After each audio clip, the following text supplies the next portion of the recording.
অষ্টম শ্রেণীর অষ্টম শ্রেণীর শিক্ষার্থীরা, তোমাদের জন্য তোমাদের গণিত বইয়ের মুনাফা অধ্যায়ের অনুসরণী 2.1-এর 20 নং অঙ্ক আমরা সলিউশন করব। চলো শুরু করি। উদ্দীপকটা হলো কোনো আসল 3 বছরের সরল মুনাফা সহ 28,000 টাকা, 5 বছরের সরল মুনাফা সহ 30,000 টাকা। প্রতীকগুলি বর্ণনা সহ মূলধন নির্ণয় সূত্র লেখো। ক নম্বর প্রশ্ন। ক নম্বর হলো মুনাফার হার নির্ণয় করো।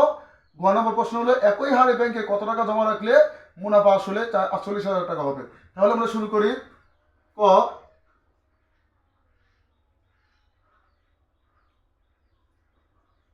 আমরা জানি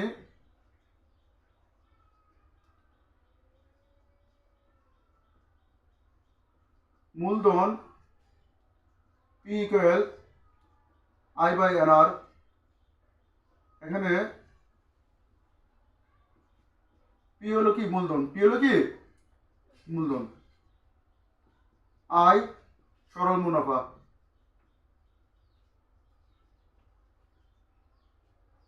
এন সময়। আর হলো মুনাফার হার। আমাদের মূলধনের সূত্র হলো P equal I by N R. এখানে পি হলো মূলধন, আই হলো কি সরল মুনাফা, এন হলো সময়, আর হলো মুনাফার হার। ওকে, আমরা খ নম্বর প্রশ্ন হলো মুনাফার হার নির্ণয় করো। আমরা উদ্দীপকটা থেকেই মুনাফার হার নির্ণয় করতে হবে আমাদেরকে। উদ্দীপকে বলা আছে 3 বছরের সরল মুনাফা সহ 28,000 টাকা, 5 বছরের সরল মুনাফা সহ 30,000 টাকা। অর্থাৎ মুনাফা সহ মানে কি? এখানে আসল আছে, মুনাফা আছে।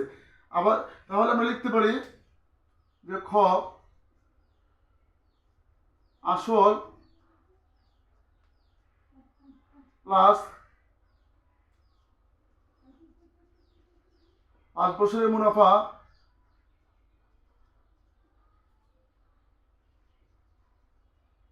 ত্রিশ হাজার টাকা। আসল প্লাস 3 বছরের মুনাফা 28,000 টাকা। বিয়োগ করে আমরা 2 বছরের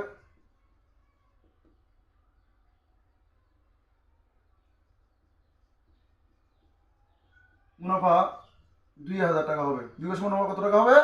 2,000 টাকা। 1 বছরের মুনাফা হবে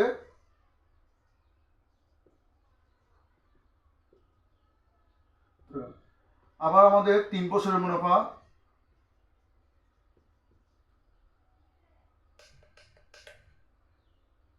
3 বছরের মুনাফা হবে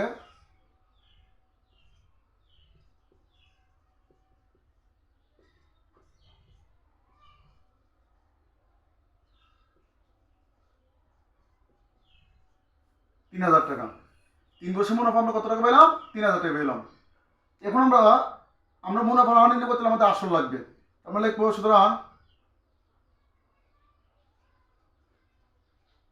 আসল পি ইকুয়াল, যেহেতু 3 বছরের মুনাফা, আমাদের 3 বছর মুনাফা কত টাকা দেওয়া আছে? আমাদের 28,000 টাকা। এই 28,000 টাকাতে 28,000 টাকা আমাদের এখানে মুনাফা ও আসল। মুনাফা আসল দুটোটা মিলিয়ে 28,000 টাকা। এখান থেকে যদি আমরা 3,000 টাকা মুনাফা বিয়োগ করে দেই, 3 বছর মুনাফা 3,000 টাকা বিয়োগ করে দিলে আমরা কি পাবো? আমরা আসল পাবো। আসলে আমাদের কত হলো? 25,000 টাকা। কত টাকা? 25,000 টাকা।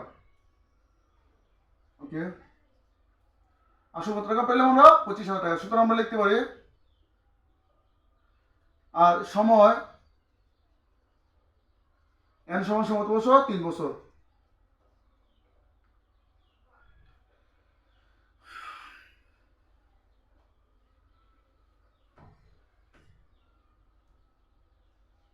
মুনাফার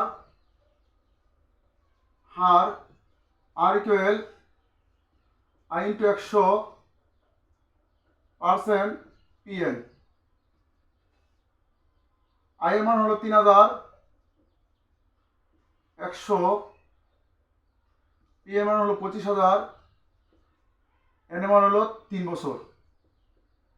এখন আমরা কাটাকাটি করতে পারি। 1, 2, 3, 25 কত? আমাদের 75। কত? 75 আর 300, তাহলে 75 দ্বারা আমরা এটাকে ভাগ করে আমাদের কত হবে? 4 হয়, কত? 4%। কারণ মুনাফা হার কত পার্সেন্ট পেলাম আমরা? 4%। কত পার্সেন্ট? মুনাফা হার 4%। এখন আমাদের বলছে যে একই হারে ব্যাংকে কত টাকা জমা রাখলে মুনাফা আসলে 48,000 টাকা হবে। আমরা লিখতে পারি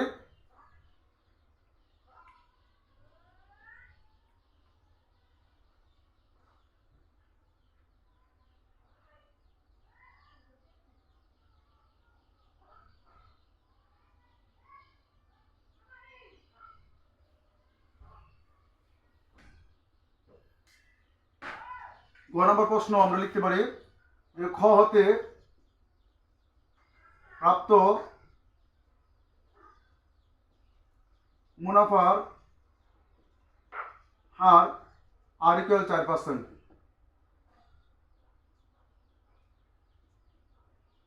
অর্থাৎ 4/100।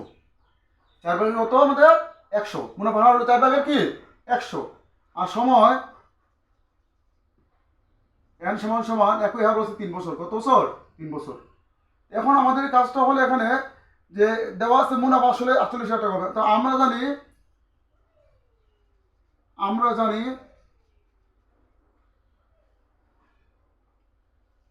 আসল প্লাস মুনাফা ইকুয়াল কি? মুনাফা আসল কি? মুনাফা আসল প্লাস মুনাফা মিলে কি হয়? মুনাফা আসল হয়। আসলে আমাদের পি, মুনাফা হলো আই, আর মুনাফা আসল দেওয়া আছে মতো 48,000 টাকা। 48,000 টাকা। এখন আমাদের পি প্লাস আই এর মান কত? আমাদের পি এন আর।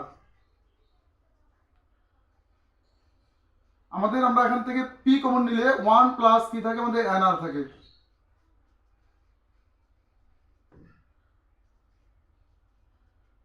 এখন এ 1 প্লাস এন আরটা পি এর সাথে গুণ হিসেবে আছে, তাহলে আমরা এখানে কি ভাগ হিসেবে আসবে?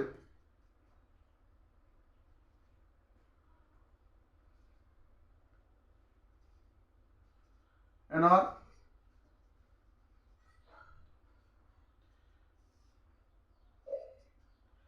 এন এর মান হলো আমাদের 3, আর এই আর এর মান হলো 4/100। ওকে,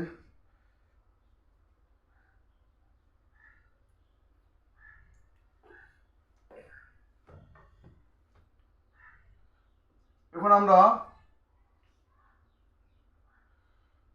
48,000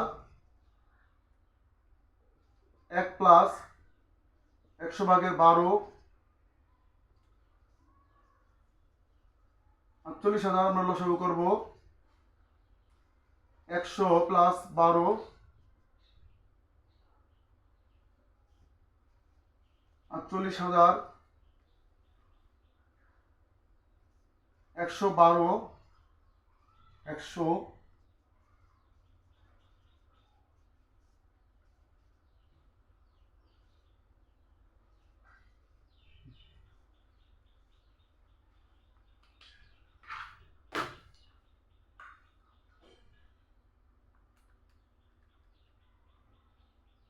ভাগ 112।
তাহলে আমাদের মূলধন কত টাকা হবে?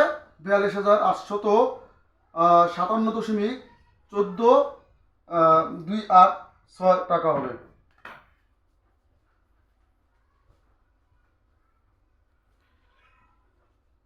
আমরা এখানে ঘ নম্বর প্রশ্ন একটু খেয়াল করি আবার, যে একই হারে ব্যাংকে কত টাকা জমা রাখলে, যেহেতু আমরা একই হার বলছি, আমরা 3 বছর দিয়েই করছি অঙ্কটা, যদি 4 বছর দিয়ে করতাম হয়তো অন্যরকম হতো। প্রশ্নটা তোমরা দেখে নিও যে 4 বছর না কি 3 বছর। 4 বছর দিয়ে হলে হয়তো বা দশমিক পরের সংখ্যা আসবে না, যেহেতু আমরা 3 বছর দিয়ে করছি এই জন্য দশমিক পরের সংখ্যা আসছে।